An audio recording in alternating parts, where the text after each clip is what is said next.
நான் அனுஷ்கா. அன்று கல்லூரி வகுப்பறையில் அமர்ந்திருந்தபோது திடீரென என் உடல்நிலை சரியில்லாமல் போனது. தலை சுற்றியது. கண்கள் இருண்டன.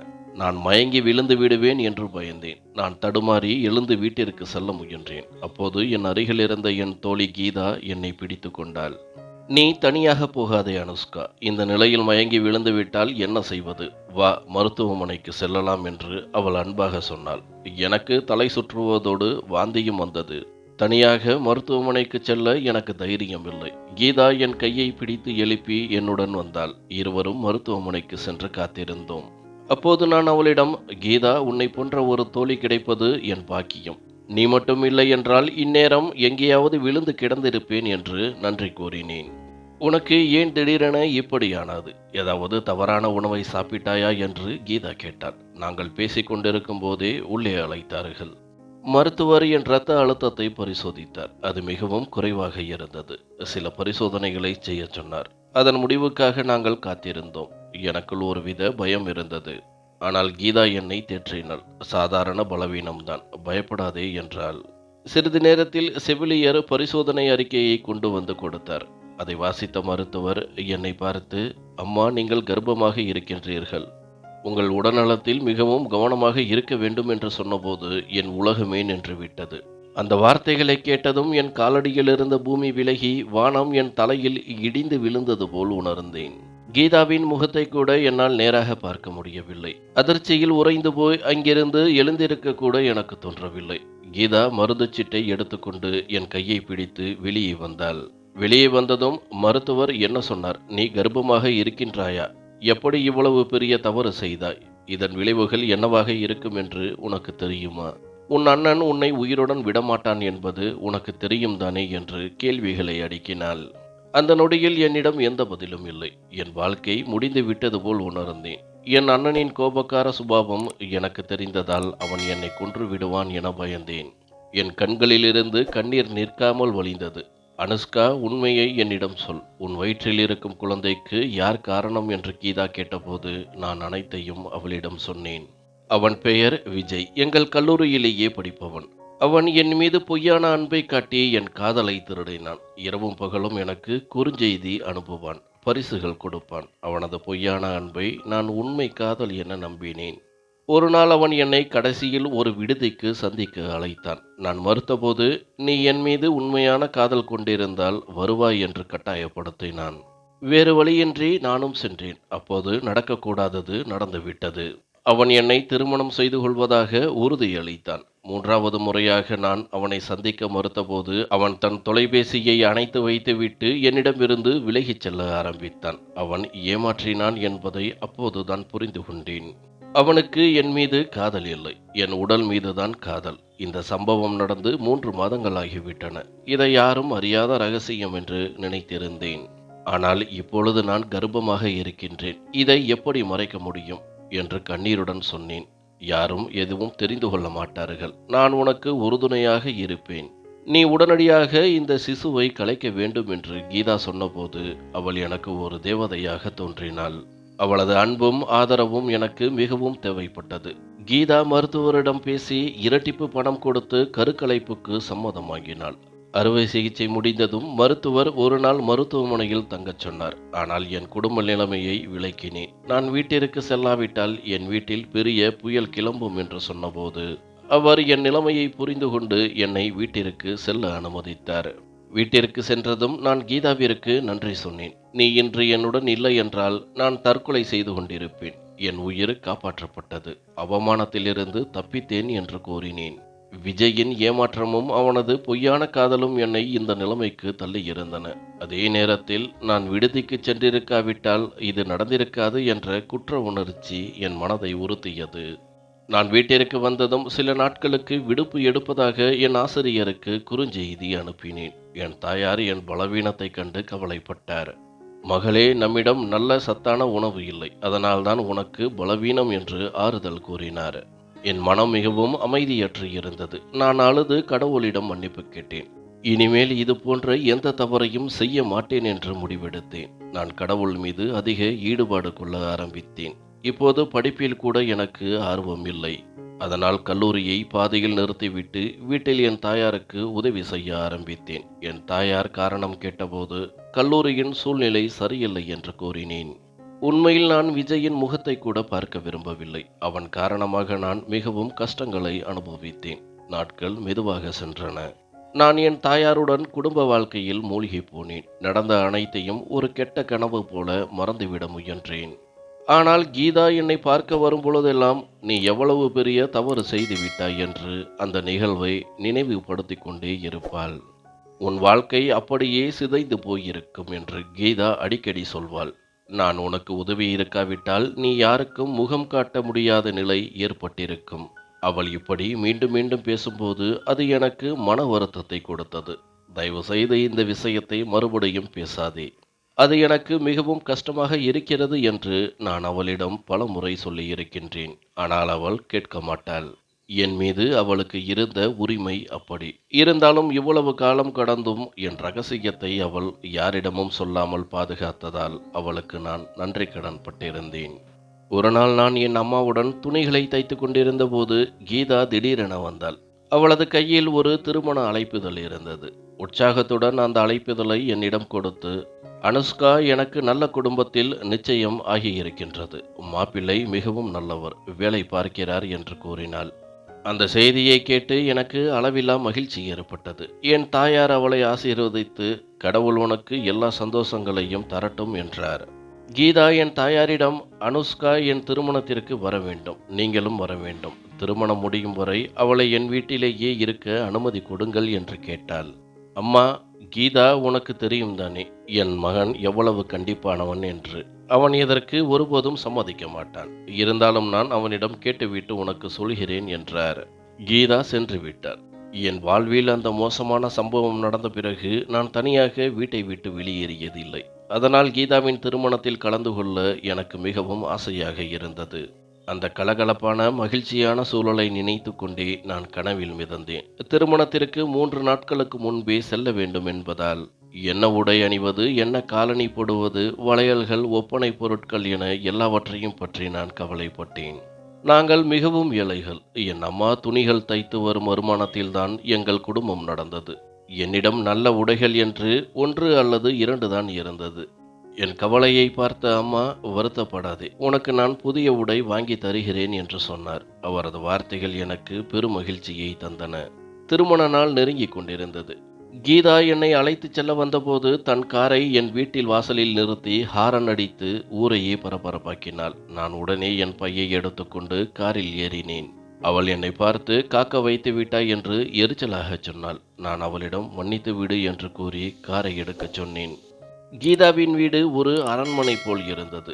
அவர்கள் மிகவும் பணக்காரர்கள். இவ்வளவு பெரிய வீட்டில் நான் நிம்மதியாக உணர்ந்தேன். திருமண சூழலில் ஒருவருக்கு தானாகவே மகிழ்ச்சி வரும். நானும் மிகவும் மகிழ்ச்சியாக இருந்தேன். ஆனால் இந்த 3 நாட்களும் கீதாவின் அண்ணன் விஷ்ணு என்னைத்தான் கவனித்துக் கொண்டிருப்பதை நான் உணர்ந்தேன். நான் எங்கிருந்து பார்த்தாலும் அவன் என்னையே பார்த்து கொண்டிருந்தான். பயந்து போய் நான் உடனே கீதாவின் அறைக்குள் சென்று அமர்ந்து கொள்வேன். விஜய் எனக்கு செய்த துரோகம் என் மனதை ஆழமாக பாதித்திருந்தது. எந்த ஒரு பையனை பற்றியும் யோசிக்கவே எனக்கு பிடிக்கவில்லை. ஆண்களையே எனக்கு பிடிக்காமல் போய்விட்டது. காதல் என்ற வார்த்தையை கேட்டாலே விலகிச் செல்ல தோன்றியது. கீதாவின் திருமணம் முடிந்தது. அவள் கணவர் வீட்டிற்கு சென்றாள். அவளுக்கு நெருங்கிய உறவினர்கள் யாரும் இல்லாததால் நான் அவள் வீட்டில் தனியாக இருந்தேன். நான் என் வீட்டிற்கு செல்ல தயாரான போது விஷ்ணு, நான் உங்களை உங்கள் வீட்டில் கொண்டு போய் விடுகிறேன் என்று சொன்னான். நான் வேண்டாம் என்று மறுத்துவிட்டு தனியாக செல்வதாக கூறினேன். ஆனால் அவன், கவலைப்படாதீர்கள், நீங்கள் என் தங்கையின் தோழி, இந்த நேரத்தில் தனியாக செல்ல அனுமதிக்க மாட்டேன். கீதாவும் உங்களை நன்றாக கவனித்துக் கொள்ளும்படி என்னிடம் சொல்லியிருந்தாள் என்று கூறினான். வேறு வழியில்லாமல் இரவு நேரமாகிவிட்டதால் நானும் அவன் கூட செல்ல சம்மதித்தேன். விஷ்ணு தன் காரில் என்னை என் வீட்டில் வந்து இறக்கிவிட்டான். சில நாட்களுக்கு பிறகு என் கைபேசிக்கு ஒரு குறுஞ்செய்தி வந்தது. நான் விஷ்ணு, உங்களிடம் ஒரு முக்கியமான விஷயம் பேச வேண்டும் என்று இருந்தது. முதலில் நான் அவனுக்கு பதில் சொல்லாமல் அவனது எண்ணை தடை செய்ய வேண்டும் என்று நினைத்தேன். ஆனால் பிறகு என்ன தோன்றியது என்று தெரியவில்லை. என்ன விஷயம் சொல்லுங்கள் என்று பதில் அனுப்பினேன். அவன், எனக்கு உங்களை பிடித்திருக்கிறது, உங்களை திருமணம் செய்து கொள்ள விரும்புகிறேன் என்று அனுப்பினான். இந்த செய்தியை கண்டு நான் அதிர்ச்சியில் உறைந்தேன். என் கடந்த காலத்தை பற்றி அறிந்த கீதா இந்த திருமணத்தை ஒருபோதும் அனுமதிக்க மாட்டாள் என்று எனக்கு தெரியும். எந்த ஒரு சகோதரியும் தன் அண்ணனுக்கு இப்படிப்பட்ட ஒரு பெண்ணை திருமணம் செய்து வைக்க மாட்டாள். நான் அவனிடம் நேரடியாக மறுக்காமல், எனக்கு இப்போதைக்கு திருமணம் செய்து கொள்ளும் எண்ணம் இல்லை, தயவு செய்து மீண்டும் குறுஞ்செய்தி அனுப்ப வேண்டாம் என்று பதிலளித்தேன். அடுத்த நாள் கீதா எனக்கு அழைப்பு விடுத்தாள். நீ என் அண்ணனை எப்படி திருமணம் செய்து கொள்ளலாம் என்று நினைக்கலாம். நான் இதற்கு சம்மதிப்பேன் என்று நீ எப்படி நம்பலாம்? உன் இந்த தவறான எண்ணத்திலிருந்து பின்வாங்கு. இல்லையென்றால் நீ என்ன மாதிரியான பெண் என்பதை நான் எல்லோரிடமும் சொல்லிவிடுவேன் என்று ஆவேசமாக கத்தினாள். கீதா இப்படி நடந்து கொள்வாள் என்று நான் எதிர்பார்க்கவில்லை. நான் அவளிடம், நான் எதுவும் செய்யவில்லை, உன் அண்ணன் தான் எனக்கு செய்தி அனுப்பினார், நீயே அவனை கவனித்துக்கொள், எனக்கு அவரை திருமணம் செய்து கொள்ளும் எண்ணம் இல்லை என்று சொன்னேன். கீதாவின் வார்த்தைகள் என் மனதை மிகவும் வருத்தின. என் கடந்த காலத்தை கிண்டல் செய்தாள். ஆனால் வருத்தப்படுவதை தவிர எனக்கு வேறு வழி இல்லை. நான் என் வழக்கமான வேலைகளில் பிஸியாக இருந்தேன். சில நாட்களுக்கு பிறகு மீண்டும் கீதாவிடமிருந்து அழைப்பு வந்தது. அவள் மீண்டும் என்னை பழி போடுவாள் என்று நினைத்தேன். ஆனால் அவள், அனுஷ்கா, நீ என் அண்ணனை திருமணம் செய்து கொள், நான் உன்னை கைகூப்பி கேட்டுக்கொள்கிறேன், மறுக்காதே என்று கெஞ்சினாள். நான் குழப்பமடைந்து, முதலில் மறுத்த நீ இப்போது ஏன் சம்மதிக்கின்றாய்? நான் அவரை திருமணம் செய்து கொள்ள விரும்பவில்லை என்றேன். நீ என் அண்ணனை திருமணம் செய்து கொண்டால் அது எனக்கு பெரிய உதவியாக இருக்கும். நான் உனக்கு செய்த உதவிக்கு நீ நன்றி கடன் செலுத்த வேண்டும் என்று அவள் மீண்டும் மீண்டும் கெஞ்சினாள். கீதா முதலில் மறுத்து இப்போது சம்மதித்ததை கண்டு நான் குழம்பி போனேன். ஒருவேளை விஷ்ணுதான் அவளை கட்டாயப்படுத்தி இருப்பானோ என்று நினைத்தேன். ஆனால் என் எண்ணம் தவறானது.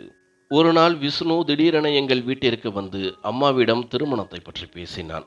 அம்மா அவனிடம், உன் தங்கையை அழைத்து வா, நாங்கள் அவளிடம்தான் பேசுவோம், ஏன் தனியாக வந்தாய் என்று கேட்டார். அவன், என் தங்கை திருமணத்திற்கு வர விருப்பமில்லை, ஆனால் அவள் என் திருமணத்தில் மிகவும் மகிழ்ச்சியாக இருக்கின்றாள், அவளது கணவர் வீட்டு பக்கத்திலிருந்து அனுமதி கிடைக்கவில்லை என்று சொன்னான். நான் ஆச்சரியப்பட்டேன். கீதாவின் கணவர் மிகவும் நல்லவர், அவளை மிகவும் நேசிப்பவர் என்று அவள் சொன்னாளே. அப்படியிருக்க அவர் எப்படி அவளுக்கு அனுமதி கொடுக்காமல் இருப்பார்? விஷ்ணு அம்மாவிடம், நான் அனுஷ்காவை எளிமையாக திருமணம் செய்து இங்கிருந்து அழைத்துச் செல்ல விரும்புகிறேன். ஏனென்றால் உங்கள் நிலைமை எனக்கு தெரியும். உங்களை அதிக செலவு செய்ய நான் விரும்பவில்லை என்று கூறினான். இது உண்மை. எங்கள் குடும்ப நிலைமை மிகவும் மோசமாக இருந்தது. என் அம்மாவுக்கு இது மிகவும் பிடித்திருந்தது. ஒரு நல்ல பையன், அதுவும் ஒரு பணக்கார குடும்பத்திலிருந்து வந்தவன். என் அம்மா எப்படி இந்த திருமணத்தை மறுக்க முடியும்? திருமணம் அவசரமாக நடந்தது. ஆனால் கீதா எங்கள் திருமணத்தில் இல்லை. அது எனக்கு வருத்தமாக இருந்தது. இப்போது நான் எல்லாவற்றையும் மறந்து என் கணவர் விஷ்ணுவுடன் மிகவும் மகிழ்ச்சியான வாழ்க்கையை வாழ்ந்து வருகிறேன். அவர் மிகவும் நல்லவர். எனக்கு இவ்வளவு நல்ல கணவர் கிடைத்தாரா என்று என்னால் நம்பவே முடியவில்லை. அவர் என்னை கண்ணாடியால் செய்யப்பட்ட பொம்மையை போல கவனித்துக் கொண்டார். அவரது அன்பை பார்த்து சில சமயங்களில் என் மகிழ்ச்சிக்கு கண் திருஷ்டி பட்டுவிடுமோ என்று நான் பயப்படுவேன். எனக்கு இவ்வளவு நல்ல கணவர் மற்றும் இவ்வளவு நல்ல வாழ்க்கை கிடைத்ததற்காக நான் கடவுளுக்கு நன்றி சொன்னேன். அதுபோல நான் கீதாவுக்கு மிகவும் நன்றியுள்ளவளாக இருந்தேன். அவள் அந்த ரகசியத்தை யாரிடமும் சொல்லாமல் பாதுகாத்ததால் தான் இன்று எனக்கு ஒரு புதிய வாழ்க்கை கிடைத்தது. இல்லையென்றால் நான் அவமானப்பட்டிருப்பேன். என் கடந்த கால தவறால் என்னை திருமணம் செய்து கொள்ள யாரும் முன் வந்திருக்க மாட்டார்கள். என் வாழ்க்கை முற்றிலும் அழிந்திருக்கும். என் தோழி தன் அண்ணனுடனேயே என் திருமணத்தை நடத்தி எனக்கு பெரிய உதவி செய்தாள். இந்த உதவிக்கு என் உயிரை கொடுத்தாலும் என்னால் நன்றி கடன் செலுத்த முடியாது. என் மனதில் நான் ஒரு முடிவு எடுத்தேன். கீதாவுக்கு எப்போது என் உதவி தேவைப்பட்டாலும் நான் யோசிக்காமல் அவளுக்கு உதவுவேன், ஒருபோதும் பின்வாங்க மாட்டேன் என்று. நான் என் வீட்டை மிகவும் சிறப்பாக நிர்வகித்து வந்தேன். என் கணவர் விஷ்ணு வீட்டை விட்டு வெளியே செல்லும் பொழுதெல்லாம் நான் மிகவும் சலிப்பாக உணர்ந்தேன். அவர் காலை உணவுக்கு பிறகு அலுவலகம் சென்று விடுவார். நாள் முழுவதும் நான் வீட்டில் தனியாக இருப்பேன். அதனால் கீதாவை சில நாட்கள் இங்கே வந்து தங்குமாறு அழைக்கலாம் என்று நினைத்தேன். என் திருமணத்திற்கு அவள் வரவில்லை. மேலும் அவளது கணவர் ஏன் அவளை தன் பெற்றோர் வீட்டிற்கு அனுப்பவில்லை என்பதும் எனக்கு தெரியவில்லை. விஷ்ணுவை அவளை அழைத்து வர அனுப்பலாம் என்று நினைத்தேன். ஏனென்றால் ஒரு சகோதரனை சந்திக்க செல்ல எந்த சகோதரியையும் எந்த கணவரும் தடுக்க மாட்டார். நான் இப்படி நினைத்து கொண்டிருக்கும் போதே என் கண்களின் முன் கீதாவும் அவளது கணவரும் நின்றிருந்தனர். என் கவலை நீங்கியது. என் மனதில் கடவுளுக்கு நன்றி சொன்னேன். கீதாவை பார்த்ததும் எனக்கு மிகுந்த மகிழ்ச்சி ஏற்பட்டது. அவள் என் சிறந்த தோழி அல்லவா? திருமணத்திற்கு பிறகு என் மகிழ்ச்சியை அவளுடன் பகிர்ந்து கொள்ளவும் அவளுக்கு நன்றி சொல்லவும் விரும்பினேன். நான் கீதாவை அன்புடன் வரவேற்று என் அருகில் அமர வைத்தேன். அவளது கணவர் அறையில் அமர்ந்து விஷ்ணுவுக்காக காத்திருந்தார். நான் இருவருக்கும் தேநீர் தயாரித்து எடுத்துச் சென்றேன். ஆனால் கீதாவின் கணவர் என்னை பார்த்த விதம் எனக்கு விசித்திரமாக தோன்றியது. அவரது கண்கள் மீண்டும் மீண்டும் என் மீது படிந்தன. எனக்கு மிகவும் தர்ம சங்கடமாக உணர்ந்தேன். நான் அவளுடன் அதிக நேரம் அமராமல் சமையலறைக்கு சென்று விட்டேன். ஏனெனில் இரவு உணவிற்கு தயாராக வேண்டும். நான் கீதாவிடம் என்ன சாப்பிடுவீர்கள் என்று கேட்டேன். அவள் ஏன் என்று தெரியவில்லை, கவலையுடன் காணப்பட்டாள். அவள் முகம் மிகவும் சோர்வாக இருந்தது. என் சிறந்த தோழி என்பதால் அவளுக்குள் ஏதோ ஒரு கவலை இருக்கிறது. அதை அவள் என்னிடம் சொல்ல முடியாமல் தவிக்கிறாள் என்பதை நான் புரிந்து கொண்டேன். கீதா என்னிடம் விஷ்ணு அண்ணன் எப்போது வருவார் என்று கேட்டாள். நான் விஷ்ணு வரும் நேரத்தை சொன்னேன். அவர் அன்று ஒரு முக்கியமான கூட்டத்தில் கலந்து கொண்டதால் தாமதமாக வருவார் என்று ஏற்கனவே சொல்லியிருந்தார். அவள் என் பதிலை கேட்டுவிட்டு தேநீர் குடித்தாள். நான் சமையலறைக்கு சென்று உணவு தயாரிக்க ஆரம்பித்தேன். அப்போது கீதா என் பின்னால் வந்து உன்னிடம் ஒரு முக்கியமான விஷயம் பேச வேண்டும் என்றாள். நான் அவளது கவலையை போக்க அவள் வந்திருக்கின்றாள் என்று நினைத்தேன். என்ன விஷயம்? நீ கவலையாக இருப்பது எனக்கு தெரிகிறது என்று கேட்டேன். நான் இத்தனை வருடங்கள் உன் ரகசியத்தை ரகசியமாக வைத்திருந்தேன். யாருக்கும் தெரியப்படுத்தவில்லை. நான் அதை எல்லோரிடமும் சொன்னால் உன் வாழ்க்கை சிதைந்துவிடும், உன் திருமண வாழ்க்கை முறிந்துவிடும் என்று அவள் கூறினாள். கீதாவின் வார்த்தைகளை கேட்டு நான் அதிர்ந்து போனேன். இத்தனை வருடங்களாக என் ரகசியத்தை பாதுகாத்த அவள் இப்பொழுது ஏன் இப்படி பேசுகிறாள்? இப்போது நான் அவளது அண்ணியாகிவிட்டேன். நீ என் ரகசியத்தை ரகசியமாக வைத்திருந்ததற்காக நான் உனக்கு மிகவும் நன்றியுள்ளவள் என்று நான் சொன்னேன். நான் இந்த உதவிக்கு பதிலாக உன்னிடம் சில விஷயங்களை எதிர்பார்க்கிறேன். நீ மறுக்க மாட்டாய் என்று நம்புகிறேன் என்றாள். நான் அவளிடம், நீ என் உயிரை கேட்டால் கூட நான் மறுக்க மாட்டேன். நீ என்ன வேண்டும் என்று கேட்கின்றாயோ கேள் என்று சொன்னேன். அந்த நேரத்தில் அவள் தன் உதவிக்கு பதிலாக என்ன கேட்கப் போகிறாளோ என்று நினைத்து நான் வருத்தப்பட்டேன். பிறகு அவள் சொன்ன வார்த்தைகளை கேட்டு என் ஆன்மாவே நடுங்கிவிட்டது. கீதா என்ன சொன்னாலோ அதை என்னால் ஒருபோதும் செய்ய முடியாது. நீ என் கணவருடன் கணவன் மனைவி உறவு கொள்ள வேண்டும் என்று அவள் சொன்னாள். அந்த நேரத்தில் நான் வெங்காயம் நறுக்கிக் கொண்டிருந்தேன். கத்தி என் விரலை வெட்டிவிட்டது. ஏனெனில் கீதா சொன்ன வார்த்தைகள் என் உணர்வுகளை பறித்துவிட்டன. ஒரு சகோதரி தன் அன்னியிடம் என் கணவருடன் தவறான உறவில் இரு என்று எப்படி சொல்ல முடியும்? நான் கீதாவிடம், நீ என்ன உணர்வில் இருக்கின்றாய்? என்ன பேசுகிறாய்? எந்த ஒரு மனைவியும் தன் கணவருடன் வேறு எந்த பெண்ணையும் பேசுவதை கூட விரும்ப மாட்டாள். நீ என்னை தவறான உறவு கொள்ளச் சொல்கிறாயா என்று கேட்டேன். கீதா என்னிடம், நான் என் கணவரின் மகிழ்ச்சியை மட்டுமே விரும்புகிறேன். என் கணவருக்கு உன்னை பிடித்துள்ளது. அவர் தன் திருமணத்தின் போதே உன்னை விரும்பினார். உன்னை இரண்டாம் திருமணம் செய்து கொள்ளவும் விரும்பினார். அதனால்தான் என் கணவருக்கு நீ இரண்டாம் மனைவியாவது எனக்கு பிடிக்காததால் நான் அவசரமாக விஷ்ணு அண்ணனுடன் உன் திருமணத்தை நடத்தி வைத்தேன். ஆனால் அவர் இன்றும் உன்னை மறக்கவில்லை. நான் இப்போது அவரின் கட்டாயத்திற்கு உள்ளாகிவிட்டேன். நீ என் கணவருடன் பழகவில்லை என்றால் அவர் என்னை விவாகரத்து செய்துவிட்டு வீட்டை விட்டு வெளியே அனுப்புவார் என்று அவர் என்னிடம் சொன்னார். என் வீடு முறிந்து போக நான் விரும்பவில்லை. அதனால்தான் நீ என் கணவருடன் உறவு கொள்ள வேண்டும். நீ அப்படி செய்யாவிட்டால் நான் உன் கடந்த காலத்தை பற்றி விஷ்ணு அண்ணனிடம் எல்லாவற்றையும் சொல்லிவிடுவேன். அப்படியே உன் வீடும் சிதைந்துவிடும், உன் திருமணமும் முடிந்துவிடும். நீ என் திருமணத்தை காப்பாற்றாவிட்டால் நானும் உன் திருமணத்தை காப்பாற்ற மாட்டேன். எப்படி இருந்தாலும் இது உனக்கு புதிது அல்ல என்று மிரட்டினாள். இப்போது எல்லாம் உன் கையில் தான் இருக்கிறது. உன் வீட்டை காப்பாற்ற விரும்பினால் என் கணவருடன் உறவு கொள். இல்லை என்றால் உன் உறவு முறிந்து போவதை பார்த்துக்கொள். நான் விஷ்ணு அண்ணனுக்காகத்தான் காத்திருக்கின்றேன். அதற்கு முன்பு நீ உன் பதிலை என்னிடம் சொல் என்றாள். நான் சமையல்காரியிடம் உணவு தயாரிக்க சொல்லிவிட்டு அழுது கொண்டே அறைக்கு சென்றேன். என் வீடு முறிந்து போனாலும் பரவாயில்லை, ஆனால் நான் கீதாவின் பேச்சை கேட்க மாட்டேன் என்று முடிவு செய்தேன். அவள் என்னை தவறான வேலை செய்ய சொன்னாள். நான் அழுது அழுது கடவுளிடம் மன்னிப்பு கேட்டேன். என் வீடு முறிந்து போகாது என்று எனக்கு நம்பிக்கை இருந்தது. நான் படுக்கையில் அமர்ந்து அழுது கொண்டிருந்த போது விஷ்ணுவின் குரல் கேட்டது. அவர் கதவை தட்டினார். நான் வெளியே சென்றேன். என் முகத்தில் என் கவலை தெளிவாக தெரிந்தது. அவர் என்னிடம் கவலையின் காரணத்தை பற்றி கேட்டார். அப்போது கீதா அவனை தன் பேச்சில் ஈடுபடுத்தி, அவள் ஏன் கவலையாக இருக்கின்றாள் என்று எனக்கு தெரியும், நான் உங்களுக்கு சொல்கிறேன் என்று சொன்னாள். நான் உடனடியாக அவள் கையை பிடித்து கொண்டேன். அவள் ஒரு சோஃபாவில் அமர்ந்தாள். கீதா நான் அவளது பேச்சை கேட்க ஒப்புக்கொண்டேன் என்று புரிந்து கொண்டாள். அதனால் அவள் உடனடியாக தன் சகோதரனிடம், ஒருவேளை நான் வந்ததில் இவள் மகிழ்ச்சியாக இல்லையோ, அதனால்தான் கவலையாக தெரிகிறாள் என்று சொன்னாள். நான், இல்லை கீதா, நீ என் சிறந்த தோழி. நீ வந்ததில் நான் மிகவும் மகிழ்ச்சியாக உணர்ந்தேன். நீ வந்ததால் நான் ஏன் கவலையாக இருக்க வேண்டும்? இது உன் சொந்த வீடு. நீ எப்போது வேண்டுமானாலும் வரலாம் என்று சொன்னேன்.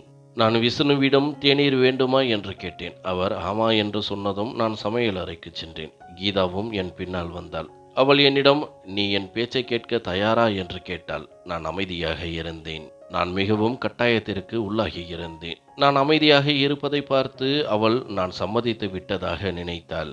அவள் என் உயிரை கேட்டிருந்தாலும் தாராளமாக கொடுத்திருப்பேன். அவள் கேட்டது அதற்கு மேல். நான் என் கணவனுக்கு துரோகம் செய்ய விரும்பவில்லை.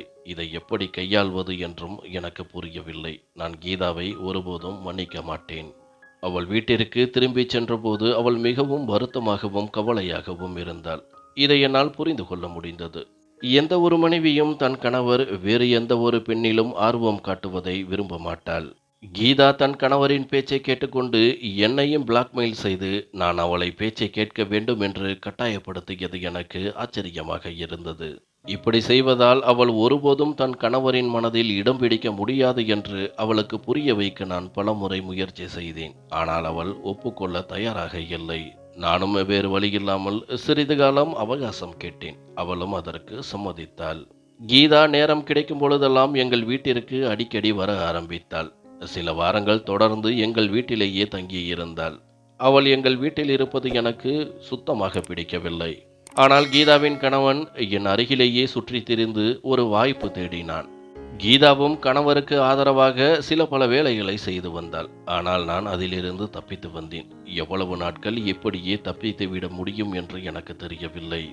விஷ்ணு இப்பொழுதெல்லாம் பெரும்பாலும் வீட்டிலேயே இருந்தார். அவர் அலுவலகத்தில் விடுமுறை எடுத்திருந்ததால் கீதாவின் கணவருக்கு எந்த வாய்ப்பும் கிடைக்கவில்லை.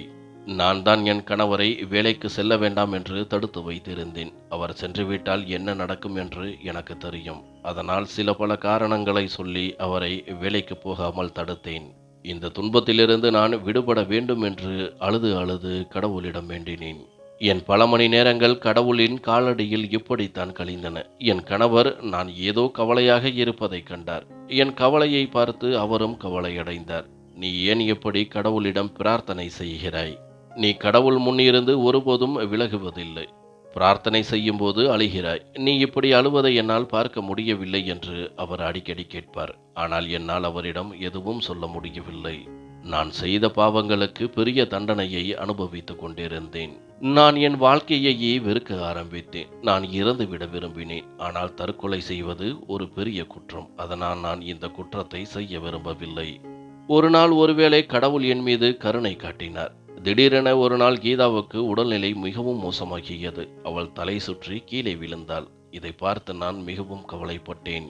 நான் அவள் அருகே ஓடினேன். அவள், எனக்கு மூச்சு திணறுகிறது, உடனடியாக மருத்துவமனைக்கு அழைத்துச் செல், இல்லை என்றால் நான் இறந்து விடுவேன் என்று சொன்னாள். கீதாவின் கணவரும் விஷ்ணுவும் வெளியே சென்றிருந்தனர். என்னால் அவளை தூக்க முடியவில்லை. நான் அவளுக்கு விரைவாக தண்ணீர் கொடுத்து வெளியே ஓடினேன். ஓட்டுநரை அழைத்து அவளை மருத்துவமனைக்கு அழைத்துச் செல்ல வேண்டும் என்று நினைத்தேன். நான் வெளியே பார்த்தபோது ஓட்டுநர் எங்கே இருக்கின்றார் என்று தெரியவில்லை. அப்போது எங்கள் வீட்டிற்கு வரும் ஒரு அண்டை வீட்டு பெண் தெரிந்தார். நான் அவளை கூப்பிட்டேன். நாங்கள் இருவரும் கீதாவை கட்டிலில் தூக்கி படுக்க வைத்தோம். அதற்குள் நான் விஷ்ணுவுக்கு தொலைபேசியில் அழைத்திருந்தேன். விஷ்ணு விரைவாக வீட்டிற்கு வந்து விட்டார். ஆனால் அதற்குள் கீதா மயங்கிவிட்டாள். விஷ்ணு கீதாவை காரில் ஏற்றி மருத்துவமனைக்கு அழைத்துச் சென்றார். நானும் அவருடன் சென்றேன். வழியில் விஷ்ணு கீதாவின் கணவருக்கும் தொலைபேசியில் கீதாவுக்கு உடல்நிலை திடீரென மோசமாகிவிட்டது என தெரிவித்தார். நாங்கள் மருத்துவமனை சென்றடையும் போது கீதாவின் உயிர் பிரிந்து விட்டது. எனக்கு இந்த செய்தி கிடைத்தபோது ஒருவேளை கீதாவுக்கு என் சாபம் பட்டுவிட்டதால் தான் அவள் இறந்து விட்டாள் என்று நினைத்தேன். விஷ்ணு தன் சகோதரியின் மரணத்தால் பெரிதும் அதிர்ச்சி அடைந்தார். அவர் மருத்துவமனையில் சத்தமாக அழுது கொண்டிருந்தார். நான் அவரை தேற்றினேன். கீதாவின் கணவரும் அங்கு வந்து சேர்ந்தார். அவர் அதிகமாக வருத்தப்பட்டதாக எனக்கு தோன்றவில்லை. ஏனென்றால் நான் அவருடைய கண்களில் ஒரு சொட்டு கண்ணீரை கூட பார்க்கவில்லை. கீதாவின் உடல் வீட்டிற்கு கொண்டு வரப்பட்டது. சிறிது நேரத்திற்கு பிறகு அவளுடைய இறுதிச் சடங்குகள் நடந்தன. விஷ்ணு மற்றும் கீதாவின் கணவர் இறுதிச் சடங்குகளுக்கு சென்றனர். எங்கள் வீட்டில் நிறைய பெண்கள் வந்திருந்தனர். ஆனால் சிறிது நேரத்தில் வீடு காலியாகிவிட்டது. கீதாவின் கணவரும் எங்கள் வீட்டிலிருந்து சென்று விட்டார். எங்கள் நெருங்கிய உறவினர்கள் யாரும் எங்கள் வீட்டில் தங்கவில்லை. வீடு இப்போது முற்றிலும் காலியாகிவிட்டது. கீதா போனதால் நானும் வருத்தப்பட்டேன். ஆனால் கீதா இறந்ததின் காரணமாக நான் செய்ய வேண்டியிருந்த பாவத்திலிருந்து இப்போது விடுபட்டேன். அதனால் நான் கடவுளுக்கு நன்றி சொன்னேன். அவர் என்னை மேலும் பாவம் செய்வதிலிருந்து காப்பாற்றிவிட்டார். கீதாவை தன்னுடன் அழைத்து கொண்டார்.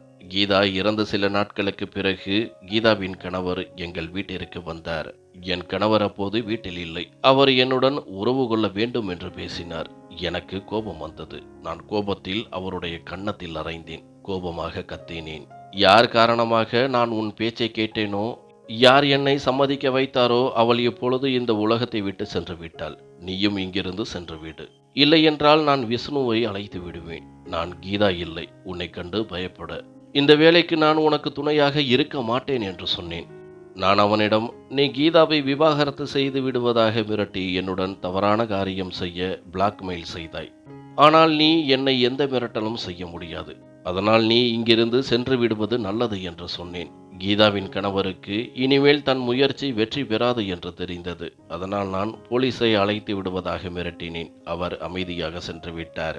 அவர் சென்றதும் நான் திரும்பி பார்த்தபோது என் உயிர் பிரிந்து விட்டது. ஏனென்றால் என் கணவர் விஷ்ணு என் பின்னால் நின்று கொண்டிருந்தார். அவர் நான் பேசிய அனைத்தையும் கேட்டுவிட்டார். என் தலையில் வானம் இடிந்து விழுந்தது போல் உணர்ந்தேன். விஷ்ணு இப்போது என்னை விவாகரத்து செய்து வீட்டை விட்டு வெளியே அனுப்பி விடுவார் என்று நினைத்தேன். என் கடந்த கால தவறு அவருக்கு தெரியாது. ஆனால் அவர் வீட்டில் நடந்த பாவம் அவருக்கு தெரிந்துவிட்டது. விஷ்ணு என்னிடம் எதுவும் பேசவில்லை. அமைதியாக அறைக்கு சென்று உள்ளே இருந்து கதவை தாளிட்டு கொண்டார். நான் கதவு முன் நின்று கதவை தட்டினேன். விஷ்ணு, என்னை மன்னித்து விடு. நான் ஒரு பெரிய தவறு செய்து விட்டேன். நான் உங்களிடம் முன்பே சொல்லி இருக்க வேண்டும். என்னை மன்னித்து விடு. நீங்கள் இல்லாமல் என்னால் இருக்க முடியாது என்று கத்தினேன். விஷ்ணு கதவை திறந்தார். அவர் கண்களிலிருந்து கண்ணீர் வழிந்தது.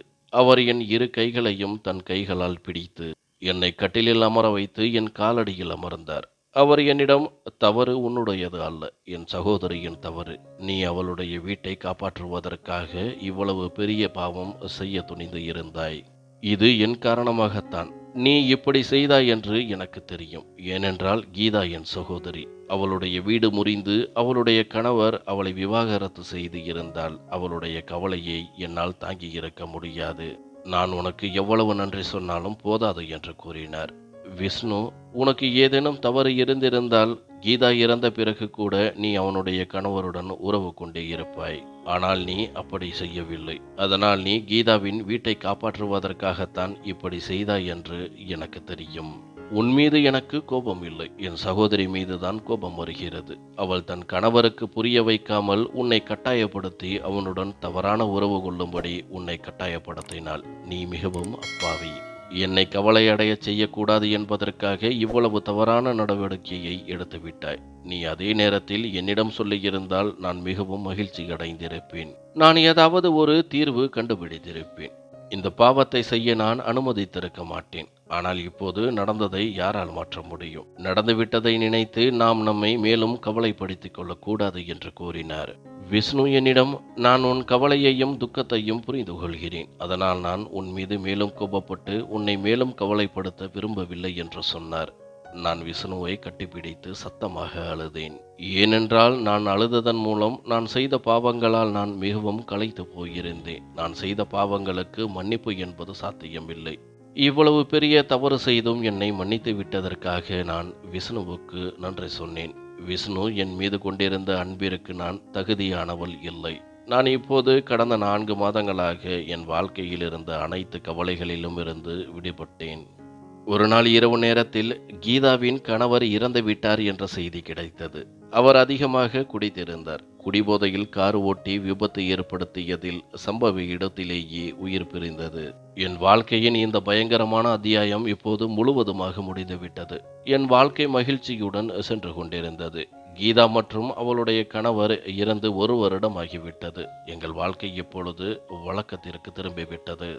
விஷ்ணுவின் அன்பில் எந்த குறையும் இல்லை. ஒரு நாள் நான் சமைத்து கொண்டிருந்த போது திடீரென எனக்கு தலை சுற்றல் ஏற்பட்டது. மருத்துவர் எனக்கு நல்ல செய்தியை சொன்னார். நான் கர்ப்பமாக இருக்கிறேன் என்று. அப்போது என் மகிழ்ச்சிக்கு எல்லையே இல்லை. இந்த செய்தியை கேட்டு விஷ்ணுவும் மிகவும் மகிழ்ச்சி அடைந்தார். இந்த செய்தியை கேட்டவுடன் அவர் மருத்துவமனை முழுவதும் இனிப்பு வழங்க இனிப்புகளை ஆர்டர் கொடுத்தார். இனிப்பு வந்ததும் அவர் தன் கைகளால் ஊழியர்கள் அனைவருக்கும் இனிப்பு வழங்க ஆரம்பித்தார். நாங்கள் வீட்டிற்கு வந்து விட்டோம். விஷ்ணு 9 மாதங்கள் என்னை மிகவும் கவனித்துக் கொண்டார். அவர் என்னை தன் உள்ளங்கையில் வைத்து தாங்கினார். 9 மாதங்களுக்கு பிறகு கடவுள் எங்களுக்கு ஒரு அழகான நிலவு போன்ற மகனை கொடுத்தார். அவன் பார்ப்பதற்கு விஷ்ணுவைப் போலவே இருந்தான். தன் மகன் இந்த உலகத்திற்கு வந்ததில் விஷ்ணு மிகவும் மகிழ்ச்சியாக இருந்தார். அவர் என்னிடம், நீ என் வாழ்க்கையின் மிகப்பெரிய மகிழ்ச்சியை கொடுத்தாய். நான் உனக்கு எவ்வளவு நன்றி சொன்னாலும் போதாது என்று சொன்னார். விஷ்ணு தன் மகனுக்கு பெயர் வைக்கும் சடங்கில் தெரு முழுவதும் விருந்து வைத்தார். இப்போது எங்கள் வாழ்க்கை மிகவும் மகிழ்ச்சியாக சென்று கொண்டிருக்கிறது.